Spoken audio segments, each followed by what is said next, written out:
yake alimlenga na kitu chenye ncha kali ambacho kimempelekea umauti wake. Alipigwa na kitu kizito kichwani na kijana anayesadikika kuwa rafiki yake, ambapo alitibiwa matibabu ya awali zahanati ya Mkono. Leo watoto wameachwa yatima kwa sababu watu wanaachwa wafanye mabaya. Wakati wa kwanza mwaka 93 mimi nimekuwa diwani hapa, nilikuta familia zingine wanauza gongo tena wakajihalalishia. Mtazamaji, jina langu naitwa Alphonse Kusaga, mwandishi wa Wananchi. Leo ni tarehe 7 ya mwezi wa kwanza mwaka 2025. Hapa ni katika mtaa wa Olkung uliopo kata ya Terrat jijini Arusha. Tumekuja kuripoti safari ya mwisho ya Bwana Elias Evarist maarufu kama Shabani, ambaye alifariki siku kadhaa zilizopita baada ya kupigwa jiwe la kichwani na mtu mmoja ambaye mpaka sasa hajakamatwa bado na amekimbilia kusikojulikana. Lakini leo imekuwa ni safari yake ya mwisho. Wananchi mbalimbali wamejitokeza, lakini juzi katika eneo hili ilitokea sintofahamu katika familia ya marehemu Elias, baada ya ndugu kusema kwamba wanataka kuuza nyumba kwa kile ambacho kinaweza kwamba nyumba hiyo ingeweza kusaidia kulipa gharama ya zaidi ya shilingi milioni 1 ya fedha ambazo anadaiwa hospitalini wakati anapatiwa matibabu. Lakini pamoja na hayo, mambo mbalimbali yamezungumzwa na diwani pamoja na mwenyekiti wa mtaa huu. Hivyo imelazimika Elias kuzikwa pembeni ya nyumba yake ili kuweza kuliweka eneo hilo salama na lisiuzwe. Elia Evarist Msuya kati ya tarehe 23 na tarehe 24 au zaidi ya hapo, alipigwa na kitu kizito kichwani na kijana anayesadikika kuwa rafiki yake, ambapo alitibiwa matibabu ya awali zahanati ya Mkono tarehe 28 mwezi wa 12 2025. Baadaye alitibiwa Container Njiro, ambapo hali yake ilionekana kuwa mbaya, akapewa rufaa ya kupelekwa hospitali ya Mount Meru, hospitali ya mkoa kwa matibabu zaidi. Lakini ilipofika tarehe 3 mwezi wa kwanza 2026 alifariki dunia. Tumesikia historia jinsi ilivyosema kwamba rafiki yake na nukuu, rafiki yake alimlenga na kitu chenye ncha kali ambacho kimempelekea umauti wake. Hilo naamini kwamba vyombo vya sheria vipo, watajua namna ya kutafsiri ili tujue ya kwamba haki na yenyewe inatendeka katika hilo. Lakini ndugu zanguni, niwashukuru sana kwa jinsi ambavyo mmetupa ushirikiano. Hasa nishukuru viongozi wa shina hili, shina namba 4, Balozi Raymond pamoja na wajumbe wake na kamati yake ya maafa kwenye shina hili. Wamelivaa jambo hili kikamilifu na ndio maana tumefika hapa. Viongozi wangu wa shina, Mungu awabariki sana. Lakini pia kuhusu kifo cha Evarist, aliacha baada ya kufariki kulikuwa na deni la shilingi milioni 1,480,000. Tulihangaika wakati na familia kujua ya kwamba ni namna gani tutapata kufutiwa deni hilo, kwani deni hili lilikuwa ni kubwa kiasi ambaye familia kuikabili kwa wakati huo ilikuwa ni ngumu. Mheshimiwa Diwani, serikali ya Chama cha Mapinduzi inafanya kazi kikamilifu. Tulishirikiana na familia na mtendaji wa kata ambayo tuliandika barua ya kuiandikia familia, wamepeleka hospitalini na kulikuwa na shida kidogo, lakini baadaye tulikuja kupata taarifa kwamba hilo deni tumefutiwa na hatudaiwi tena hospitalini. Bwana Yesu asifiwe sana. Bwana Yesu asifiwe. Lakini nawaomba mnisaidie jambo moja. Na waombeni mnisaidie jambo moja tu. Na mkinisaidia hili, Mungu wa mbinguni atawabarikieni ninyi. Biblia inasema kwenye kitabu cha Yakobo sura ya 1 mstari wa 27, dini iliyo safi isiyo nataka mbele za Mungu ni kwenda kutazama yatima na wajane katika dhiki yao. Na mimi naombeni muniunge jambo moja.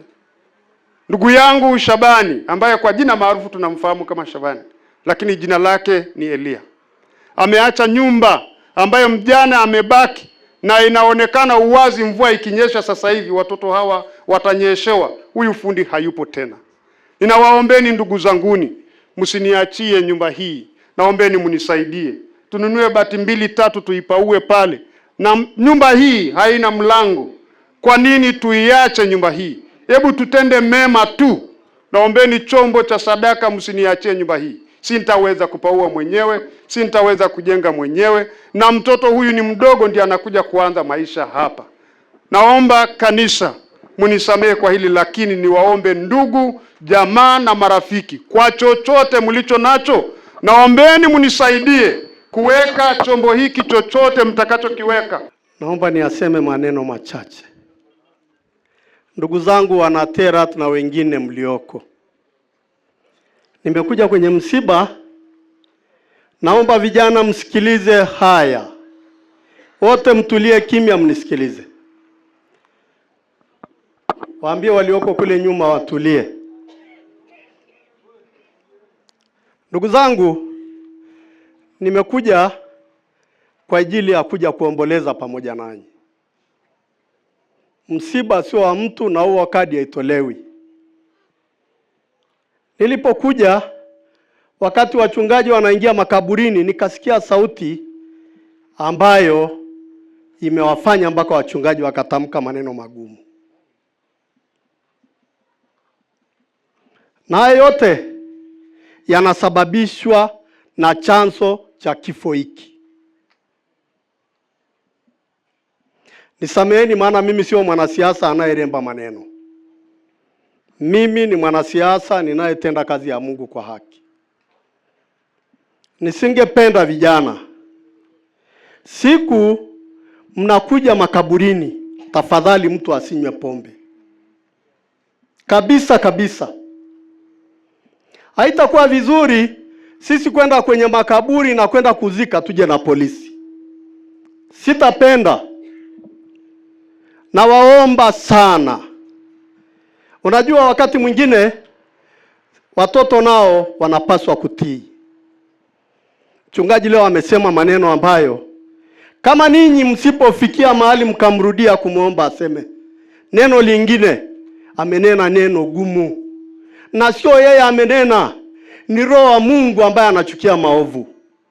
Singependa hayo yaendelee kurudiwa TERAT.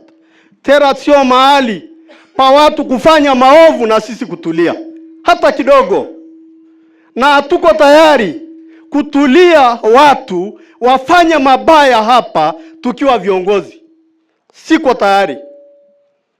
Naagiza askari wa kata akishirikiana na mwenyekiti wa mtaa huu. Kuna kijiwe kilichosababisha kifo hiki. Nataka kuona matokeo yake mapema. Wanauza gongo na vitu vingine vyote. Naagiza leo baada ya siku 3 nipewe majibu kwamba haipo. Hatuwezi kuendelea kuzika na kuua watu. Leo watoto wameachwa yatima kwa sababu watu wanaachwa wafanye mabaya. Wakati wa kwanza mwaka 93 mimi nimekuwa diwani hapa, nilikuta familia zingine wanauza gongo tena wakajihalalishia. Wakaja siku hiyo uchaguzi akaniambia hatutakuchagua maana wewe utaharibu gongo yetu. Wakaniuliza swali wakaniambia, "Je, wewe tutakapokuchagua utafanyaje? Je, utashika gongo?" Nikamwambia ndio kitu ya kwanza atakayofanya. Ili wale wanaokunywa gongo waninyime hiyo kura. Sina sababu ya kuwa diwani ambaye nasimamia maafa. Nina sababu ya kuwa diwani ninayelinda vizazi vibaki kwa salama. Hao wanaozungumza huko nje wanafanya nini? Ndugu zangu, naomba niseme haya. Mwenyekiti, naagiza, unajua hicho kijiwe wanayeuza gongo na mirungi na vitu vingine, na pale ndipo alipopigwa huyu jiwe. polisi wafanye kazi ukishirikiana naye, na yule aliyeua atafutwe popote, na asirudi Terrat, asirudi. Na mkimwona nipigieni mimi simu. Siko tayari aendelee kubaki hapa. Nasema, narudia, huyu aliyefanya hili akamatwe, na kama akija akijificha, nipigieni simu. Mimi ni askari, tamshika mimi. Lakini askari walioko hii wilaya wako makini. Ndugu zangu, tukiendelea kuwafanya watu wafe, tunafanya kazi bure. Chama cha Mapinduzi, moja ya jambo ambalo imetukabidhi ni amani ya familia. Na sisi, Mungu anasema, simamia haki yako ili mimi nikulipe kwa mshahara wa haki, na mshahara wangu utalipwa kwa ajili ya haki. Ndugu zangu, mimi nimekuja, wakati nakuja niliachana na mstahiki meya ambaye mnamjua pia kwamba ni mkazi wa eneo hili. Akaniambia nije niwasalimie, niwape pole. Na mbunge wetu yuko safarini kama wote mnavyojua, yuko Moroko. Kama sasa atakuwa yuko njiani kuja, lakini bado hajafika Tanzania. Na waomba rafiki zangu, nchi hii tukiendelea kulindana, tukawa na familia za watu ambao wakifanya uhalifu hawashikwi, hapa Terrat imefika mwisho kabisa. Hata wa kwangu mimi niliyemzaa, kimwona anafanya uhalifu, mpelekeni popote, nami sitamfuata, kwa sababu siko tayari mtu amwage damu akabaki kwangu. Kwa nini? Na taarifa tumepata kwamba huyu mtu amekuwa anawapiga watu mawe. Taarifa tulizonazo ni kwamba anataka kufanya uhalifu huu muda mrefu. Mnaendelea kumwacha tu, mnaendelea kumhifadhi, maana ni mtoto wa nani huyo? Sitaki kusikia uhalifu. Na ninawaomba vijana, acheni pombe, kwa sababu maisha yenu hayataenda popote. Ninyi mnadaiwa, maisha yanawadai na watoto wenu. Ukinywa saa hizi, maisha yako utapeleka wapi? Utapeleka wapi hayo maisha? Na waomba ndugu zangu, acheni, fanyeni kazi, tengenezeni maisha ili maisha yawakomboe. Hili ndilo neno la leo, kwa sababu bila maisha utaishi maisha ya laana tu. Kwa sababu haya maneno leo, mchungaji, naomba niombe msamaha. Naomba kwa niaba yao, mimi ndio baba yao hawa, nikuombe mchungaji wangu wasamehe, kwa sababu maneno yale mimi yalikuwa kama sime, na si wewe ndio umetamka. Roho Mtakatifu hataki dhihaka, Roho Mtakatifu hataki dharau. Mungu anapenda heshima. Terrat ni mahali pa amani. Niwaambie, inaitwa free zone of corruption forever for these 5 years I'm here. Hakuna rushwa, hakuna. Hayuko maskini wala tajiri, hayuko mtu wa tajiri wala nani. Terrat, naomba, mnazo namba zangu, mkidaiwa rushwa nipigieni, mkinyimwa haki niambieni. Hapa Terrat hapana. Nazungumza haya katikati yenu maana mko wengi, lakini uzuri hata bado mimi ni kiongozi wa wilaya hii, bado nitaendelea kusema haya popote nikisimama. Wenye viti mlionaye hapa ni mwenyekiti thabiti, mwenye kusimama. Naomba huyu mtoto alioka hapa, mwenyekiti, huyu mtoto hatutaki abaki hajaenda shule.